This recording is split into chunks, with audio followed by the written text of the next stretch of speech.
Hi everyone, welcome back to my channel.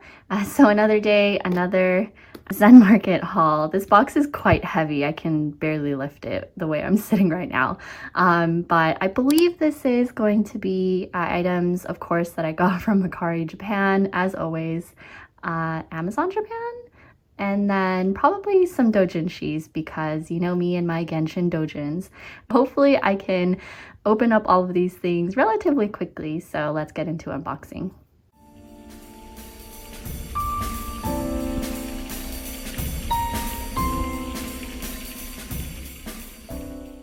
I'm actually going to include a set of clips with a second box from ZENMARKET after this one. My proxy ordering has definitely slowed down considerably compared to last year, but ZENMARKET has great packaging, everything is super secure and padded with bubble wrap, like they include extra rolls on the sides, which is nice. So first item is this acrylic standee of Yoshino and Ro from I Didn't Mean to Fall in Love, but the sequel, Double. I am so excited for whenever that gets released in Japan and then in English, because it better be announced for an English print not too long after. Second BL acrylic is from the one-shot Send Them a Farewell Gift for the Lost Time. This is a top favorite BL for me. I loved reading the stages of this couple's relationship because it starts with the aftermath of their breakup.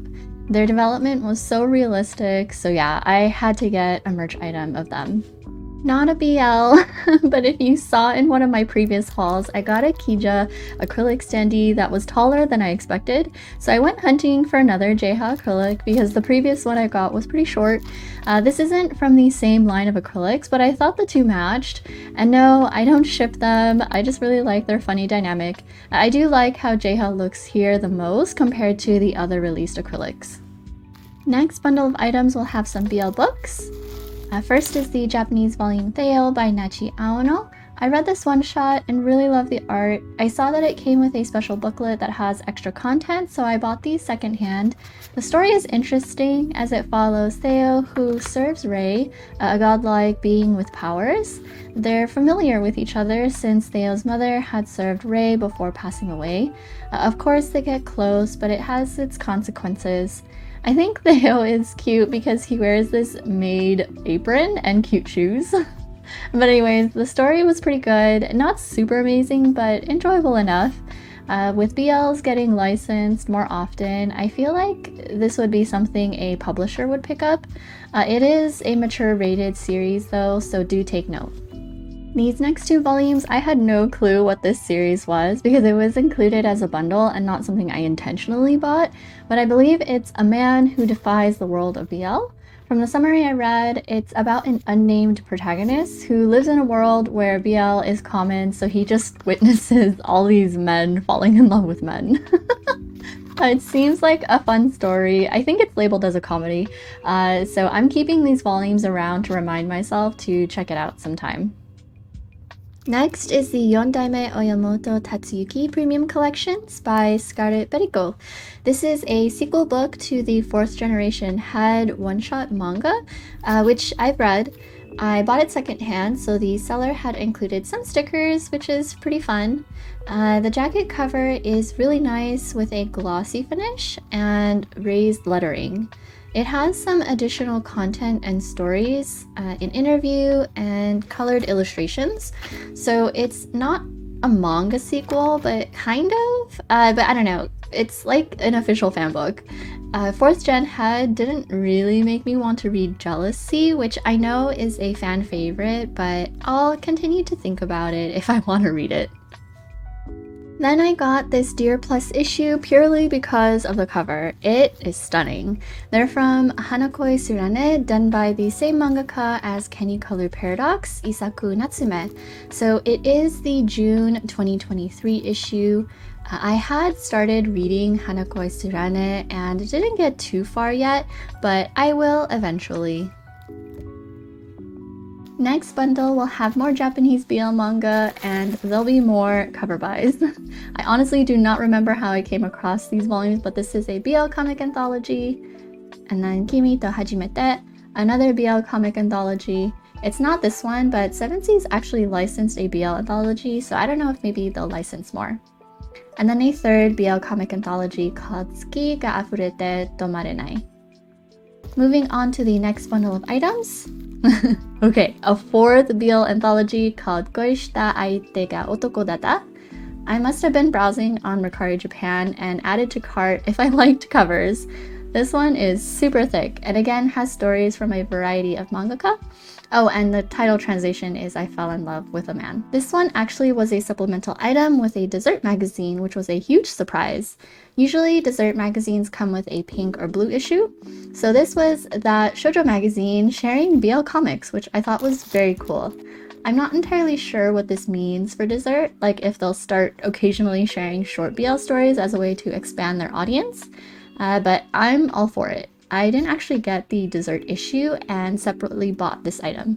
I am very excited for one of the things that's in here, and it is a Hana to Yume issue with J-Ha carrying Yona on the cover. This is the September 9th, 2013 issue. I was so surprised to see this Mercari Japan listing and that the magazine was still sealed and had the drama CD inside. I didn't open this at the time, but I was sure that the CD was tucked between the pages. I just love this issue so much. Okay, next item is another magazine and very much a cover buy. This thing is so heavy. It's the Harta June 2023 issue. So Harta is a seinen manga magazine and honestly has some of the most stunning covers and aesthetic spines. I believe some of the titles that come from here are Delicious in Dungeon, Hina Matsuri, Ran in the Grey World.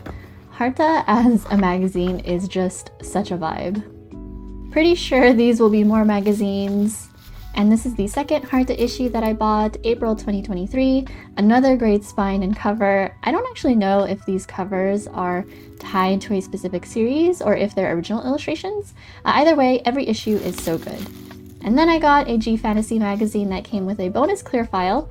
I mostly wanted the magazine, but Mamao is pretty and there's this very cute bunny.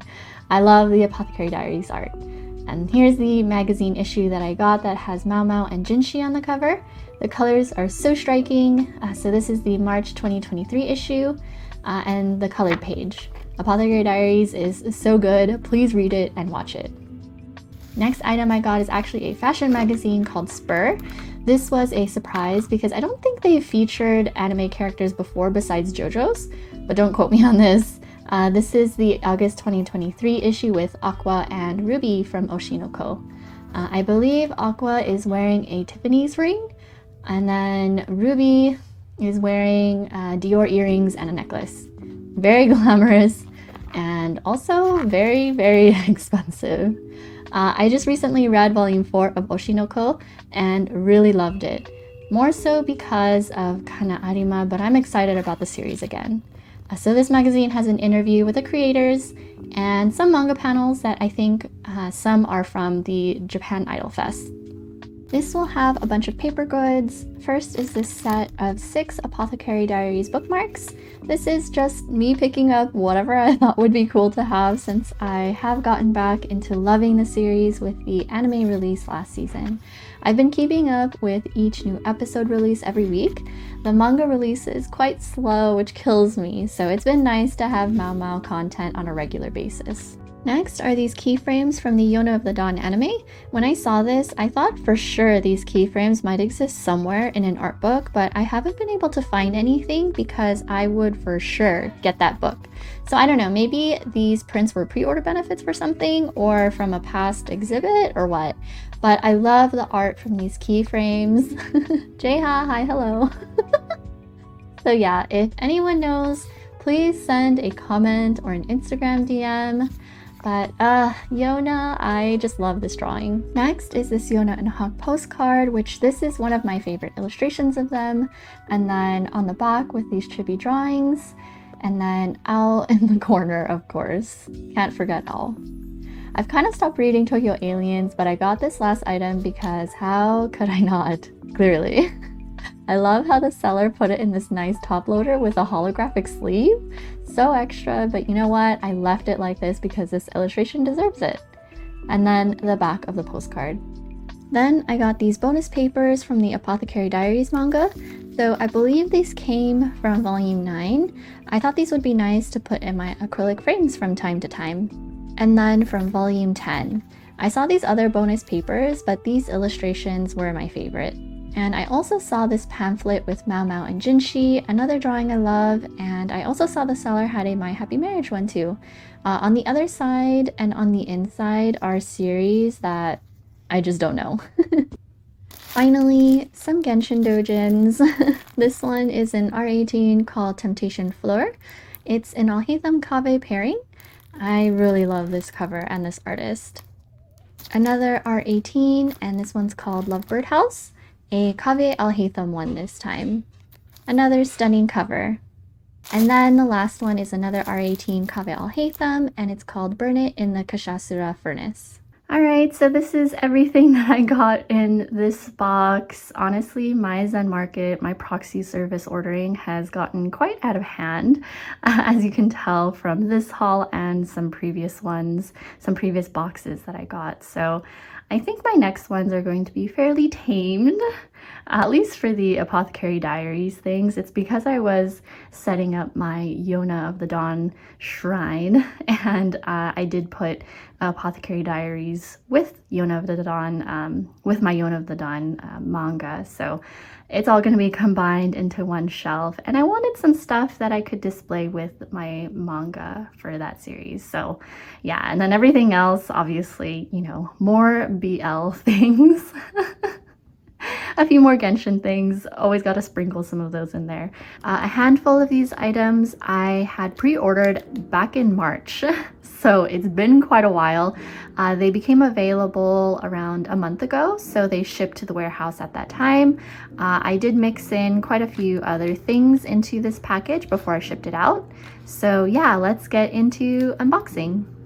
I filmed these clips back in October. This box didn't sit here unopened though. I just kind of lacked the motivation to edit. That didn't mean stuff stopped coming in the mail. But first items are an acrylic set that I ordered off Booth. This is a modern Alhaitham 3-piece standee. He has a little nameplate too. And then of course there's a matching Kaveh, another 3-piece, and he's also very stylish with his own nameplate. Next bundle of items are manga related with acrylics as well. I'll open the Bungo Stray Dogs one first. It's the 10th anniversary acrylic illustration board, which is actually smaller than I thought it would be, but I know people have been upcharging the resale on it. I found this for a really good price on Mercari Japan, so I picked it up. I love this drawing a lot, and the size is actually great for displaying. Here's the size for reference. I got the Japanese volume 9 of Given. I pre-ordered it, so it came with an acrylic version of the Cherry plus May 2023 cover. I did wish the manga volume 9 had Mafuyu and Uenoyama together, but it's alright, Mafuyu looks great. I'll open the acrylic plate. It's also a great size, not too small and not too big. Honestly, if I didn't get the magazine, this is a perfect alternative. When I first saw this drawing, I was blown away with Mafuyu's genuine smile, with the water in the background and sakura branch, Mafuyu listening to music. Everything about this is meaningful to Mafuyu's character and past experience. I have this illustration now as an acrylic, as well as the Cherry Plus magazine cover and as an enamel pin, so clearly I love this a lot. Moving on, next items will be more acrylic standees, and intense ones at that.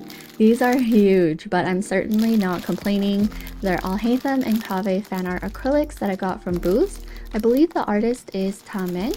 Both are 4-piece acrylics and have a whole scene to accompany the characters themselves. So this one has a bookshelf and a table, a bird next to Kaveh who looks amazing, about to serve tea for himself, and Alhaitham. Then a small piece with books for the floor, then the large base. Alhaitham's is just as majestic. He comes with an owl on a side table, of course a lot of books on the floor, and then he looks so good in this outfit, and then sitting in this grand chair, plus the base. I recently did an Instagram post with this Alhaitham standee for his birthday earlier this month. Kaveh will of course get his own dedicated post once it's his birthday. I also got these from Booth, and they're cute matching mini standees of Kaveh and Alhaitham with bunny ears and holding a carrot. Back to some given items. First is this square acrylic board with Uenoyama. Mafuyu is my favorite character, but since he's with Uenoyama, he's next favorite by default. I also really like the headphones translucency. Then I got these cute ribbon fabric strap keychains. Here's Ue's. Then Mafuyu's. I like the colors and the little chibis. I got them for a specific use. And it's so I could hang them from this crossbody bag, which was how I remembered seeing both items being promoted.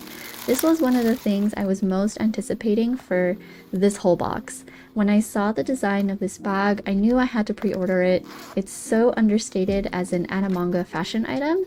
It doesn't scream Given or anime and simply has the C logo on the front, which in itself is minimal. The quality of the zippers and material are great. Overall, it's so perfect. I'm not the type to use a purse on a daily basis. For years, I've been using a small backpack, just something that doesn't swing around. Granted, this wouldn't allow me to carry as much, but it's alright. I've been using this for some time now and really enjoying this style of crossbody bag. The straps are easy to adjust and the buckle doesn't feel cheap. Super happy to have gotten this. Last set of items will have more paper goods. This was also a given pre-order item, a 3 postcard set. I think a couple are magazine covers, and since I didn't have those copies of the magazines, these postcards work just as well. They're older illustrations. This postcard set has more recent illustrations, and they're super neat because the edges have neon colors to them since the cardstock is thicker. A nice detail they included for this merch item. So here's Mafuyu, Haruki with his short hair, I love, Uenoyama, Mafuyu and Yuki, they're so cute here. Then Hiragi and Shizu as kids. This illustration is beautiful. And then I love this one of Ugetsu. He's a great character and one of my top favorites. Shifting gears, I got this toilet-bound Hanako-kun extra cafe booklet that came with the Japanese volume 20. I didn't get the manga volume, so I picked this up secondhand just for the booklet. It has some fun extra Neko panels and content. I kind of wonder if they'll include this within the English volume 20. Then I got these super cute Alhaitham and Kave chibi stickers from a Japanese artist on Booth. Their personalities and dynamic are perfectly shown here. I'm loving the heart inside Kave's mouth and his angry blush. One doujinshi and the title is unnoticed. It's a very funny R18. And finally, this illustration board that I am so incredibly happy I was able to find back in stock on the artist's booth shop. They're one of my favorite Japanese artists and I've gotten a lot of doujinshis from them. I love how it has a gold foil love signature in the bottom corner. Kave and Alhaitham look so freaking cute with their fingers heart. So here's everything I had gotten in this haul. Basically, it's majority given, all of my pre-order items, and then me trying to collect everything that has anything to do with Alhaitham and Kave from Genshin. That quest continues. Of course, one item from Bungo Stray Dogs with that small acrylic, and then one item from Toilet Bound Hanako-kun with that cafe art booklet. Before I continue into the manga haul, I want to thank TokyoTreat and Sakuraco for sponsoring this video. TokyoTreat is a monthly pop Japanese snack subscription box, and March's theme is Sakura Snacktastic. Everyone is very familiar with the cherry blossoms of Japan, so these treats are Sakura season inspired. The booklet highlights some fun information on the hanami, or flower viewing tradition, kimonos, and some animes we all probably recognize. Of course, all the snacks and common allergens are described within the booklet as well. But here are all the exclusive snacks that you'll receive for March. I'm going to try this Sakura shortbread cookie.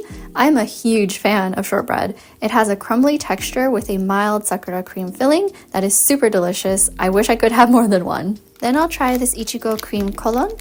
They're a crispy wafer on the outside with a sweet strawberry cream on the inside. Such a perfect bite-sized snack for on the go. The wafer and strawberry are light and airy and really tasty. Moving on to the Sakuraco box, it's an authentic, traditional Japanese snack subscription box that supports local snack makers, and March's theme is the beauty of Sakura. The booklet talks about the beautiful Sakura trees themselves, as well as spot highlights some of the confectionery makers. Again, the allergen information is listed for each snack and also notes whether they are vegetarian friendly or not. But here are all the unique snacks that you'll receive for March. And not only that, you get a special gifu dish. This one is the Neko Sakura dish, which has this very charming design and is a beautifully handcrafted item. I'm going to try these Sakura Shiruko biscuits, alongside this sweet Sakura tea, which has cherry blossoms that will bloom in hot water. Had to get a clear cut for this. Here are the cherry blossoms. I don't know why I thought one packet wouldn't be enough, so I put both. Pouring in the hot water, the petals have this translucency to them, which is very pretty. Then putting a lid for it to steep. The Sakura Shiruko biscuits were made with a sakura powder enriched dough and have a layer of atsuki paste in between, which tastes great. As for the tea, it's slightly sweet with a little tang for the sakura flavor and very refreshing. I've had blooming teas before and are always a fun experience. If you'd like to know more about these boxes and perhaps pick up some for yourself or loved ones, feel free to check out the description below for a couple links and a code you could use as well. Now to start the manga haul, I'm not going to talk in depth on these since I'll be mentioning everything again in my updated collection video. So first is Cinderella Closet Volume 3. I also had gotten Volume 2 and don't think I showed it here yet, but I have read up to this volume and I continue to really love this series. It's complete at 8 volumes and something I very much recommend if you want to read a refreshing relationship between all the characters. Next is Sasaki and Miyano, the official comic anthology. I originally had this in Japanese because I didn't think this would get picked up, but it seems like publishers are branching out to not just license and print main manga series, but these anthologies. I know 7Seas picked up one, like I mentioned earlier in the video, but these are neat because we get exposed to a bunch of other mangakas who do little stories about a series we all love, and it's cool that we get some illustrations from Sho Harusono as well. Then I got Spy Family Volume 10. I'm actually going to pause in picking up this series after this volume because I just want to catch up from where I left off, which is somewhere within the last couple volumes or so. It's a bit of a comfort read with a bit of action here and there and a lot of comedy. This was an impulse buy because I left off on Volume 6 and haven't continued reading yet. I should have fully caught up to see how I feel about it, but it's fine. Moriarty the Patriot is an intriguing read since it's steeped in mystery and crime-solving dramas. Anyone who's familiar with Sherlock would be familiar with this series' name, if anything. I love the art, although it can get a little gruesome at times. Next, I got Kowloon Generic Romance Volume 5. I'm still highly interested in this series because there's a lot of questions I continue to have. It's something I feel like I need to reread to see if I've missed anything because I'm kind of suspicious about a handful of people. There's this dystopian aspect to it that I am loving. Okay, these were the ultimate impulse buy, Grandmaster of Demonic Cultivation Volumes 1 and 2. I've yet to fully read a danmei, and I really should not have gotten these because besides a few volumes of 86, I haven't read a novel in years. But anyways, I want to be part of the fandom, and I want to fall into the rabbit hole like everyone else who is obsessed with these MXTX danmei, so here I am. Then I got Gap Papa Volumes 2 and 3. This series doesn't really have a connecting story and is literally a feel-good manga full of heartwarming panels of a family of 3, one of which is a young girl. It does start to introduce a second couple from the dad's workplace. I really like them. But yeah, these are super quick reads, but if you're looking for something cute, this is purely that. I have given Volume 8 here. I'm not sure when Volume 9 will go up for pre-order since it's not listed on Barnes & Noble's website yet, but everyone knows how much I love Given. I'm wondering when we'll be able to watch the new Hiragi Mix movie as well. Next, I have My Love Mix-Up Volume 6, 7, 8, and 9. 9 being the final volume for the series. This is one I haven't started reading yet, but I've heard good things about it and that it has a BL element to it. I'll read this series this year for sure. Then I got Nina the Sorry Bride Volume 1. This was incredibly hyped in the community, but between some of my friends, it has some mixed reviews because of maybe what happens in the following volumes. I have read this volume and I'm still interested.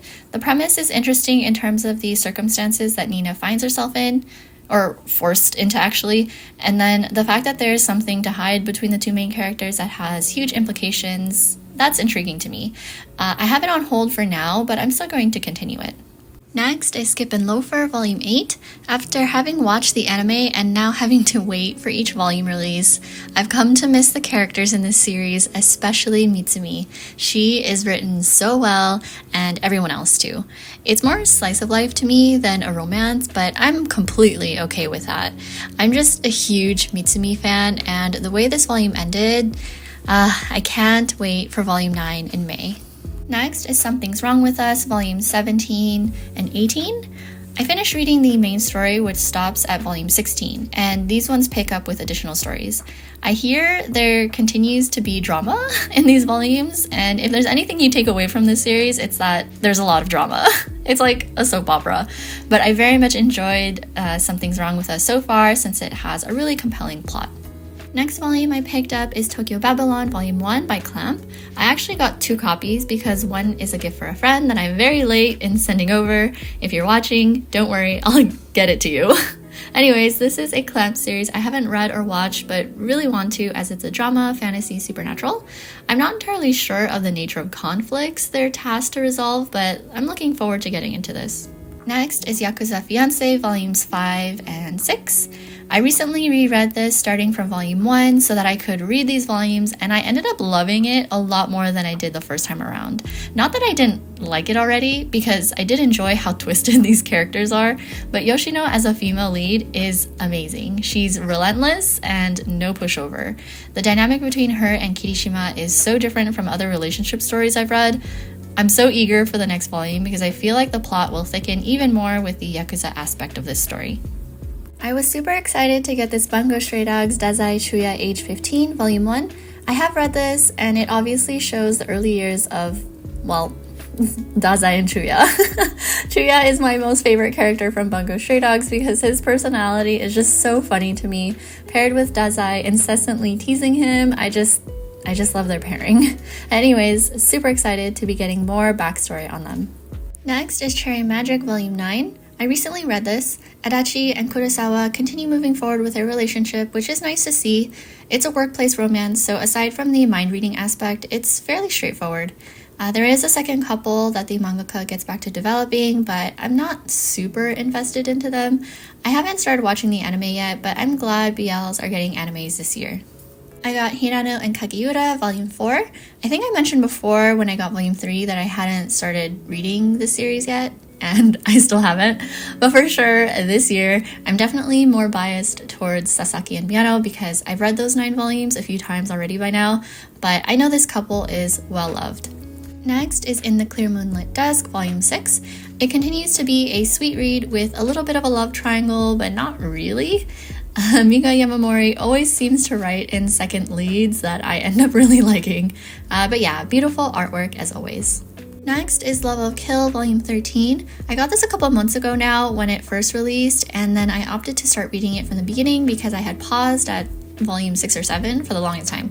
Volume 13 is the final volume, by the way, although apparently it isn't in Japan since there's a Volume 14. Kind of funny that Yen Press puts final on covers, like how they did with Horimiya in Volume 16, even though now there's a Volume 17 in Japan. But anyways, Love of Kill was a great read, full of action, and I would say it's more focused on that than the romance. There's a lot of teasing and taking care of each other, but I think it's more so about their individual character development, which I'm not opposed to at all. Their backstories are intense, and I definitely enjoyed the latter half of the series. I got my English copy of Send Them a Farewell Gift for the Lost Time. I talked about this earlier in the video since I got an acrylic standee of the main couple. So yeah, I love this one shot and have reread it several times by now.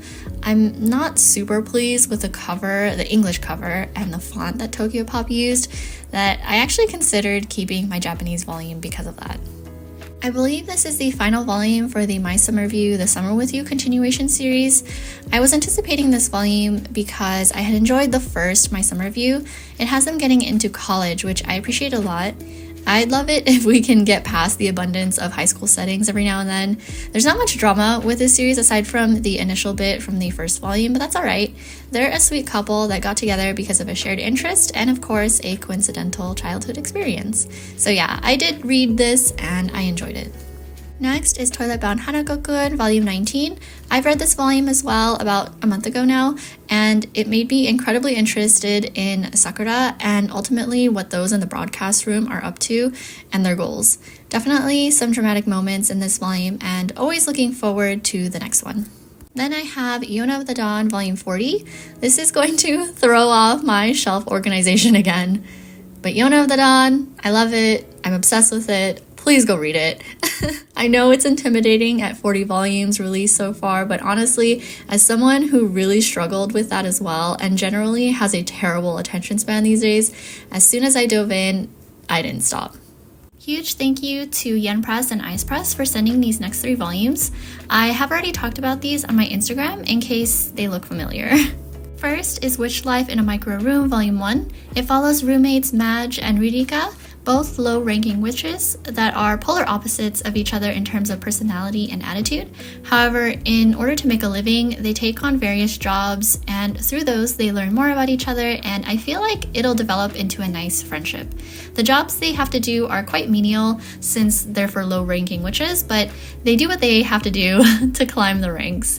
I think this will be a comfy slice of life. Next is Bride of the Barrier Master Volume 1. This is based on a light novel. It centers around Hana, who comes from a family that scorned her because she didn't exhibit any special abilities like her twin sister. However, her true potential and powers awaken, but she decides to keep it a secret in spite of her family, who continues to wrong her, but also because she just wants to live a normal salary worker life and not take part in the barrier weaving clan's responsibilities. But in comes Saku, the head of the clan, who sees right through her schemes. I surprisingly enjoyed this a lot. I thought maybe I wouldn't because of how the volume started, like it seemed to brush past a lot of details. But Hana is a hilarious character. Her bickering with Saku is so funny to me. Like, this volume reminds me of like a mix of Takane and Hana and My Happy Marriage. So I don't know when volume 2 will release, but I'm looking forward to it. And lastly, this one is from Ice Press, and it's the manhwa See You in My 19th Life, Volume 1. I read this entire series some time ago through the Webtoon app and was anticipating this release. So Ju-won is on her 18th life and can remember all her past lives. As a young girl, she befriends a young boy, Seo-ha. However, their time together is cut short, which leads Ju-won to reincarnate into her 19th life not too long after. She's determined to get close to Seo-ha again, now that they're adults, but of course there's hurdles along the way. I remember being incredibly hooked with the plot within the first few chapters, so rereading this volume was great. Majority of it is, as I mentioned, about Ju-won trying to reintroduce herself into Seo-ha's life, but also the implications of what that means since the way they got separated was quite traumatic to him. There is a side couple that I also like, so I'd recommend checking this out for some interesting character development. Next manga is Love, a Kitten, and a Salty Dog, a one-shot by Nenko-nen. It is mature rated with explicit content, so do take note. I honestly had high hopes for this BL because the cover art was cute, the summary sounded cute, the circumstances were unique. So Okuda is a veterinarian who encounters Momo at his hospital because he brings in a stray kitten. For a one-shot, I would have preferred it to pick a few main plot points and stick to it, but this one I feel introduced some really left-field issues that didn't quite match with the vibe. Next is Pink Heart Jam Volume 1. I got this from Kinokuniya so that I could get the free sticker. It's another mature rated series, and I had read volumes 1 and 2 before, so I was excited to pick up this physical copy. It follows Yuki, who comes from the countryside to start university. He becomes awestruck by Ryo, a fellow musician, and his senpai. By chance, they run into each other at the Box Health District, which basically offers intimate entertainment. I like both characters as they get to know each other and gradually get closer. Someone mentioned to me that Pink Heart Jam is getting additional content or being continued. I haven't looked into it yet, but I would love that if it is. Another BL, and it's Twilight Out of Focus Volume 1. It's also mature rated and surprisingly published by Kodansha, something I did not expect. But it follows two roommates, Mao and Hisashi, who set ground rules with each other because Mao knows that Hisashi is gay. But at school, Mao is part of the film club that enlists for Hisashi's participation, and that requires him to act as a gay character in their film. All these, plus other events, end up blurring some lines between them. I really love this volume and how the film aspect is incorporated into some of the paneling, and I really like them as a couple. I know some people have mixed reviews on the subsequent volumes because they follow other couples. I am interested in picking up the next one, so I'll see. Then I got Usotoki Rhetoric Volume 5. I haven't continued reading this one from where I left off on Volume 2, but it's a mystery romance with Kanako who can detect when someone is lying, and her partnership with Soma. I'm partial to mystery stories, and I'm wondering how far the romance part of this will go. Then I got Candy Color Paradox Volumes 5 and 6. I'm fairly certain I've read up to this Volume 6, but it's been quite a while since I've read this, and also since any new chapters have been released. Either way, I remember really liking this and probably will be up for a reread soon. The progression of their relationship was fun, and the way they looked out for each other was great. I ordered these directly from the artist Shilin, and they are signed. So Carcassona is a self-published manga, and I got volumes 1 to 7. This fantasy story can be read for free online, but I opted to get this in print format to support them because I really love their art. I would sometimes catch their Twitch streams if I happen to be on there. I'll link their socials in the description as well as the comic itself if you want to check it out. But it's centered around a young sorceress, Veloche, I think that's how you say it, within a world where demon magic is forbidden. But then there are Carcophonas who are humans whose souls are infected by demon spirits and an assassin intent on targeting Veloche. It's so impressive that Shilin has been working on this since around 2005 or 2006. I guess this was fine to pick up because I did read the first MDZS manhwa, so this is the adaptation to the danmei, but volume 2. I haven't read it yet, but not gonna lie, the first volume confused me so much. Someday I'll get into the danmei version, and I'm sure that it will still take a little bit to get a handle on reading, but I'm sure it will be clearer. Next is Like a Butterfly, Volume 1. I have read this volume, and it's a very low-key story with low-key characters. And I don't mean that as a pun because the female lead basically rarely speaks, but I just noticed that with Sumorishita series, they're not overly dramatic stories or characters, which sometimes I'm in the mood for, but sometimes I do get kind of bored. Then I have I Cannot Reach You Volumes 1 to 5, a BL published by Yen Press. I was definitely drawn into these covers. I saw that it was about childhood friends, and I couldn't help myself. It seems to be a pretty straightforward BL romance of one pining over the other and the love interest being oblivious to it. I feel like I've heard a couple people talk about this, but not too many.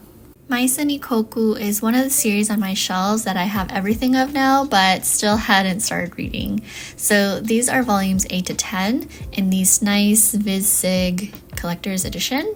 I was totally drawn to the quality of these prints for sure, but I was a fan of Rumiko Takahashi back in the day, so I'm curious how I'll feel about this adult romance slice of life. I don't think I talked about My March Comes in Like a Lion Volume 1 yet. All I remember was this Denpa print release date getting endlessly pushed back. At this rate, I don't know how long it's going to take for this ongoing series to actually catch up to the Volume 17 in Japan. So just for practicality purposes, I'm not sure if I'll continue to collect this series past Volume 2, which should be releasing in March, but we'll see. I pre-ordered Volume 2 back in September 2022, which is wild. But I have read this volume, and it's an interesting read. There's a lot going on sometimes in each panel, and a lot of little subtext, so it did take me a bit to absorb each page. Maybe I'll just go the anime route for this. Next is My Love Story with Yamada-kun at level 999, the Japanese Volume 7. I know a Volume 8 also released in Japan, but I haven't gotten it yet. I'm not sure if I will get it because it was after this volume Yamada-kun was announced for an English print release. However, the new publisher that picked it up, Inklore, did a pretty lazy rendition of the covers. I was incredibly disappointed, and everyone on Instagram has seen me vent about it. I'm glad this is getting an English print regardless, but I might just continue to keep my Japanese copies and maybe even use the jackets to cover the English covers, even though they'll be different sizes. That's how much I'm bothered by it. I bought NG Live Volumes 1 to 5, and these are secondhand copies. This is by Mizuho Kusanagi, the same mangaka as Yon of the Dawn. It is out of print at 9 total volumes. I got volumes 1 to 4 for pretty cheap at like $9 per volume, and then volume 5 for $4. The rest are hard to get without getting ex-library copies or volume 8, which someone is selling for like $200. so no thank you. I'm alright with not having it complete, but I wanted to try out the series because I love Yona a lot, and the promise of being reincarnated but still being in love with your former love interest seems messy but interesting. Then I got Noragami's third omnibus, which contains volumes 7 to 9, another series I've yet to start reading, but I will eventually. I really don't mind these omnibuses because I think they're flexible enough to where it's not a hassle to read through and you won't cause a crease. At least I don't think so. But I know the manga just recently ended in Japan, and this series has a pretty strong fandom. I honestly don't know why I bought Pretty Boy Detective Volume 1, except that I was drawn to the cover, obviously, and the art. Vertical does some really nice quality prints. Anyways, look at this. They look great. This seems like a lighthearted story with a reverse harem where they go around solving problems at the academy. Next is Shadow House Volume 3. I've paused at picking up this series at this volume until I start reading it. It seems to have a good rating and is a fantasy mystery surrounding this relationship between shadows and dolls. I know there's an anime for this, and I've had a couple people talk to me about liking it. Let me know what you think if you've been following the series. Oh my god, okay. Final volume for this video is The Yakuza's Guide to Babysitting Volume 4. I just searched and didn't even realize that Volume 5 recently released. I've read this volume and it's nothing too crazy, even though sometimes it tries to make itself out to be, with Toru's past sometimes catching up to him. The wholesome relationship between a reformed Toru and Yaika, the Yakuza's boss's daughter, is cute. She's gotten attached to him, which I think is adorable. I think I combined a total of 5 or 6 months of manga hauls into this one video. Well, aside from the Manga merge I proxied in through ZenMarket.